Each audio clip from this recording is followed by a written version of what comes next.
going on, YouTube? You know who it is, and welcome to a new episode of What's in the Box, which I'm going to try to stumble through here for you. And I say stumble through because since I've filled this box up and worked them into my collection, or filled this box up and put them into my database on my computer, I've probably read somewhere between 35 and 40 books since then. So I don't even know what's in here. I don't know if I'm going to remember anything about them, but I'm going to show you them regardless. Got some subs right off the bat. A lot of subs. Maybe there isn't anything in here I can show you. Oh, there's one. Beowulf, the Dragon Slayer, #1. Just kind of a classic tale of Beowulf at Castle Hrothgar. If you know the fable and the classic tale, I guess it's not a fable, it's almost a part of cultures at this point. But if you don't know anything about Beowulf, it's interesting. It's an interesting story. And this was okay. I don't think I'd pick up #2 unless I got it for like a dime.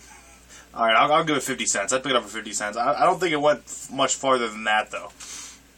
But it was interesting. Grendel's involved. Obviously, Beowulf and Grendel, the ultimate battle. Then I have Bernie Wrightson, Master of the Macabre, #3. Love Bernie Wrightson artwork. He's one of the best horror artists I've ever seen. His line work is unbelievable. When I first started reading comic books, I didn't understand his art. I thought it was too loud and too noisy with all of the... It just seemed like too much lines to me. But now that I'm more familiar with comic book artwork, and I'm more familiar with different artists and different styles, I really can appreciate this, and I can really appreciate it in the horror genre. And the stories in these are great, too. I believe they're reprints of some of his older stories. Here's Bernie Wrightson, Master of the Macabre, #4. Incredible cover there. That's dated 1974, they drew that. So just Bernie Wrightson all around is incredible.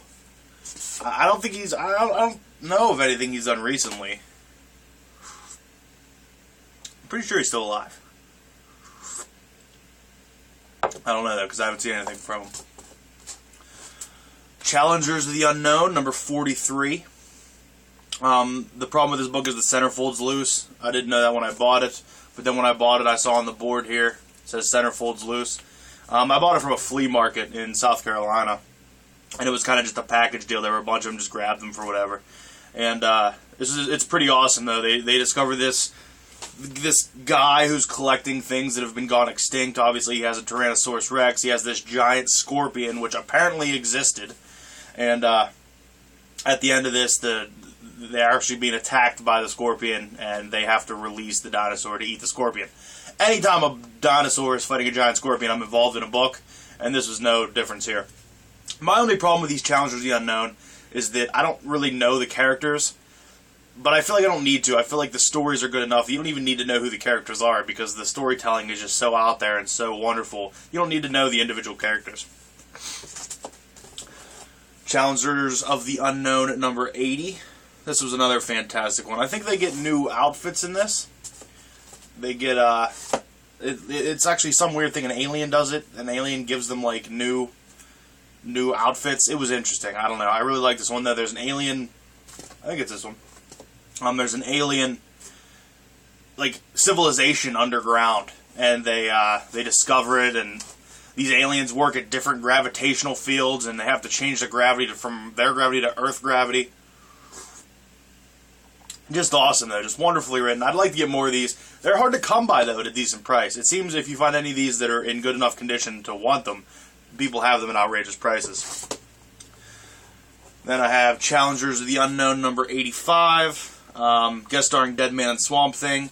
This is where they introduce this female who is just kind of a... I don't know. She just causes... problems within the group. She just... they all want her, I guess, which is a little weird. I think only 2 of them do. I'm exaggerating a little bit, but I don't remember the exact story on this one. But Dead Man and Swamp Thing were on like the first 4 pages. That was it. But it was awesome while they were in it. More subscriptions. Subscription. Actually, a comic I'm giving away with my contest. So please do a video response for that. This is Adventure into Fear 19. This is my copy, and this is not the copy I'm giving away. This is my copy. This when I bought this guy did this incredible thing where he puts on the front here what it is, and it says first appearance of Howard the Duck, and then he also copied the panels and has them in there. I would like to do this for, I mean, I'd like to say most of my books, but I mean, I don't know what kind of work would go into that, but I just love it, because then, you know, I could just pick it up and be like, oh, first appearance of Howard the Duck, what is it, what does he say? And I really enjoyed that. I'd like to someday, or sometime, just go through and do this to a few of my books, but, I mean, I do have a scanner. I don't know what's stopping me. Love that book, though. What else we got here? Had a lot of subscriptions in this box. Oh, giant-sized Man-Thing #1. He fights the Glob. The Glob comes back. There's an awesome story here. There's also some old reprints of some old, like, Kirby and Ditko monsters in the back of this. Like, really old ones, like from Tales of Suspense, like 12 and whatnot. But the main story, Man-Thing versus the Glob, is just incredible. I love Man-Thing, so... I have most of his first 2 series, which I have some more here. This is from Volume 1. This is Man-Thing #12. I love the way he's really grassy on the cover of this. You usually don't see a real grassy Man-Thing. Usually he's more slimy, but I think they went for the dry effect here because he looks really grassy. All these stories are incredible, though. This guy right here, this is Man-Thing Volume 1, number 16. And this guy, it's not a Viking. He didn't time travel or anything. He is just a regular guy who is angry with the state of men's just being men. He says they're all sissies, they're all ladyboys, and they need to have they need to be men. So he goes out and just starts killing these girly men, as he calls it. And he has a list written down of who he's going to kill, and men aren't men anymore, they're women, and women don't deserve men because they're not men. Unbelievably insane character, but throughout the book he became one of my favorite. I can't even call him a C-list character. I have to call him a D-list character because I don't think he's ever made another appearance, but he's awesome in this. And then he's in the next issue as well, Man-Thing number 17. This is Volume 1. And this guy joins this town who's trying to burn books. It was a weird... They all came together, but it comes together perfectly. I believe he's still written by Steve Gerber. And if you can read a Steve Gerber book and understand every bit of it, kudos to you, sir. You need to go to rehab because you are on some hallucinogenic drugs. These books are unbelievable. I read a couple of these 3 or 4 times and have no idea what happened. Steve Gerber's mind has to be just a labyrinth of ridiculous ideas. But every one of them worth reading. I highly recommend the entire Volume 1 of Man-Thing. Here, oh, there he is again. He's in this one too. Man-Thing, Volume 1, number 18. There's the Viking man on the front again. This is continuing the book burning and whatnot. There's a guy that works for a radio. He gets fired. Just all around interesting. Like I said, Steve Gerber, mad genius, mad genius. And this is the second volume when he comes back. This is Man-Thing number 1. Just kind of a generic Man-Thing story and cover in this, but even a generic Man-Thing story is still a hell of a story. Here's Man-Thing number 9 with this child. You don't see that much. He actually catches the child, and because the child doesn't show these like drastic emotions, he doesn't really affect him. He doesn't get mad. He doesn't get angry. He just kind of has him. But I believe, if I'm right, the parents had the baby in like this weird cabin, and then they drank the water and died from the water. I don't know, because it was like well water, and the well water was old. I don't know. It was different. And then I'm working on. I don't think it's Volume 1 because he might have had a like a miniseries or something. The first ongoing, I believe, of Punisher, and this is number 19. You have Frank Castle there on a camel. And this is another book that's written really well that I don't feel gets enough credit as it should, because I mean at least these first. I'll give it up to 30 or so, are just awesome. Here's number 20. He's in Las Vegas hunting down this assassin who he believes to be a man, but it eventually comes out that it's a woman. Mind-boggling. Or it's a man pretending to be a woman. I don't know. Either way, it caught me way off guard and I didn't expect it. And that's rare, especially reading some of these back issues. But You have a very dainty Punisher on the cover of that one. Here's Punisher number 22. He goes to this ninja training camp, and this is actually a pretty sweet issue where he's trying to go through their files. They eventually figure it out. He sets something on fire, and then all the people who were there training him end up hunting him and the other people there. So he has to kind of kill all of them. Just pretty much just a normal Punisher story, but with that little twist of the ninjas. Here's Punisher number 23, where he's continuing the fight against the teachers. I think this is the head guy right here. I don't know what the hell this is. I think this is the head guy right here that he's fighting. And whenever I see Frank do hand-to-hand combat, it's just pretty awesome, especially when he's with somebody who's his equal. Or is drawn to be his equal. Obviously, if he was his equal, he probably wouldn't win. Here is the Punisher 24, guest starring the Shadow Masters, who I believe are... they're a ninja group, but the reason that they're working with them is because the ninja camp was supposedly sponsored by the head of the Shadow Masters, and it wasn't. It was just falsely claimed as that. So the daughter came in, met Frank. They developed some type of relationship. And here's the special giant-sized issue, Punisher number 25. It was really big. I didn't really expect it to be as big as it was, but it was. I mean, they didn't lie when they said giant-sized issue. Punisher 29, rematch with Doom. I believe the Punisher and Doom in this have a weird conversation.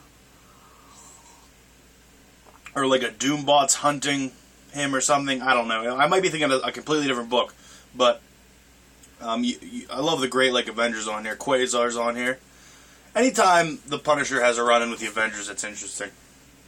Punisher number 30. I talked about in my Punisher Intruder video about Frank's relationship with religion and doubting himself and doubting what he does and doubting everything. And this kind of played into that as well. It was different. I love that cover, though. Spawn number 11. I don't know. I can read a Spawn book the whole way through and not tell you what it's about. I enjoy reading it, but I don't really care. I don't really know. I don't know. It's just, it's kind of there. I read it, and I read it, and I enjoyed it at the time, but then it's gone. It's like a cupcake. Spawn is like a cupcake. You eat the cupcake, and then you're done. You're not going to think about the cupcake when you're done.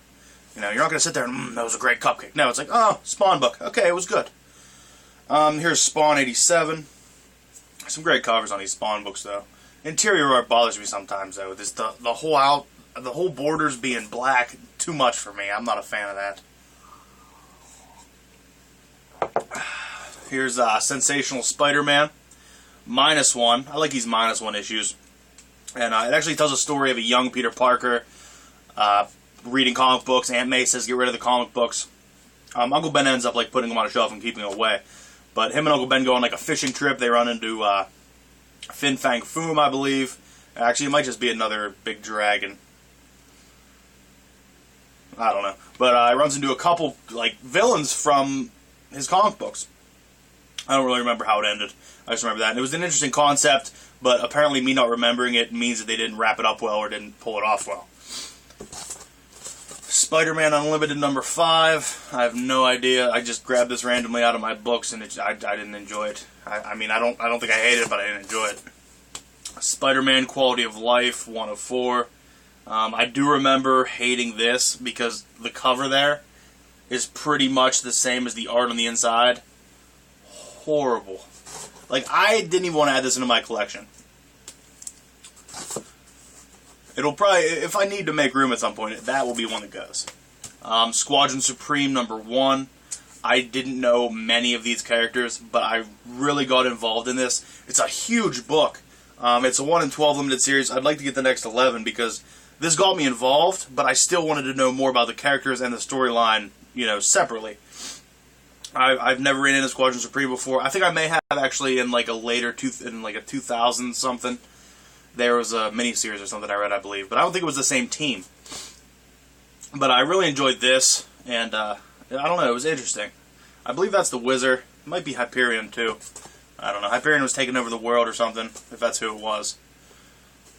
Here's Thor 152. I don't really remember. I think it's Ulik. Ulik the Warrior, I think is the guy who he's fighting. Maybe. Maybe not. Either way, though, it's a great old Thor book. It's Kirby. It's good times. If you have a Kirby book, it's going to be fun to read because it's just a different mindset when you go to enter into it.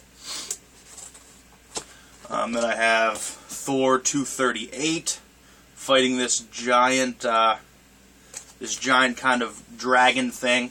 Who he's being taken underground to like work for the trolls, or the trolls are taking him hostage. And this giant thing attacks him, and he ends up saving them all, and kind of gets their thanks for that. Thor 256. There's this weird. I mean, it doesn't even really show you. I think his name's Spore, but it's just kind of tentacles. You never really see what it actually is. And Lady Sif gets her ass kicked every other page in this. She's unconscious the entire book. She's conscious for maybe 10 lines of dialogue. She's unconscious the rest of the book. Thor 258. Anytime you see the Grey Gargoyle around, it's going to be a good time. I love the Grey Gargoyle. He's such an interesting character. I'd like to see him make a comeback. I don't know where or against who, but I'd like to see it.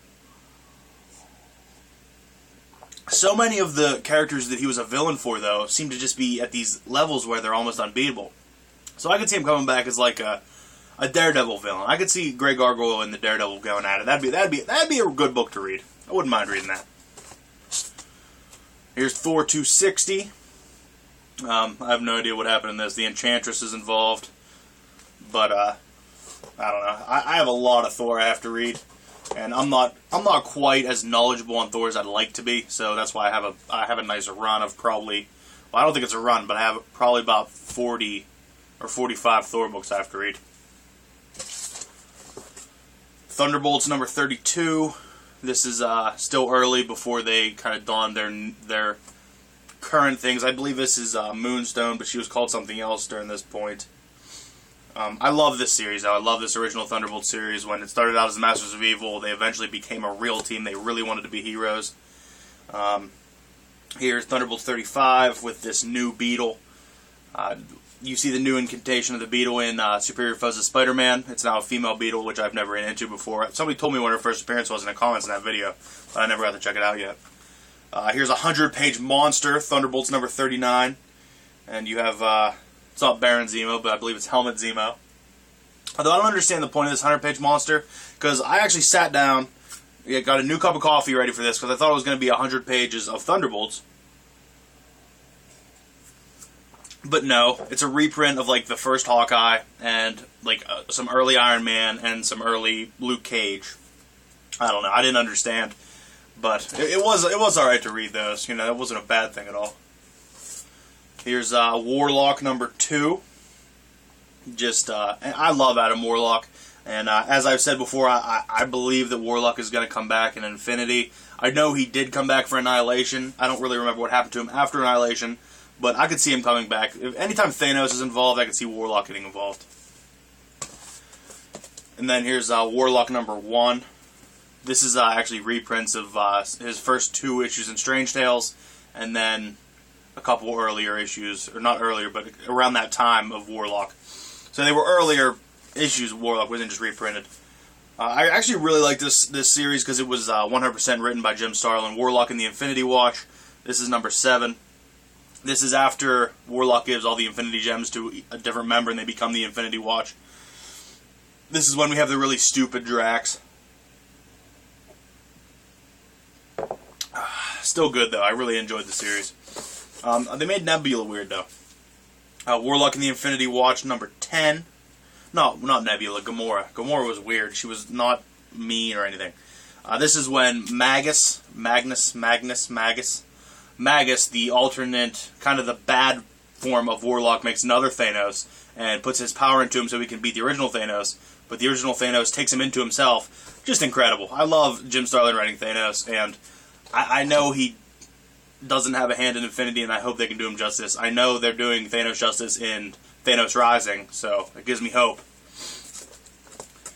Thanos and the Infinity Watch, number 11. I love the Living Tribunal. I think he's such a crazy character. I think the first 4 pages in this is a conversation between the Living Tribunal and Eternity.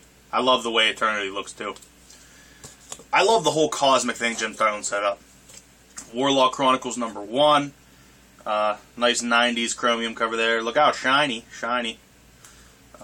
Just a kind of a regular Warlock story.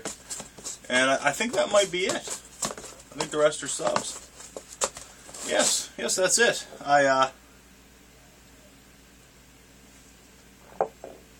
hope to get another one of these up. I've been reading recently back issue wise. Read some Avengers yesterday. Read some Animal Man, like New 52 Animal Man, because I jumped on that at 11. And I've been reading some Fables too.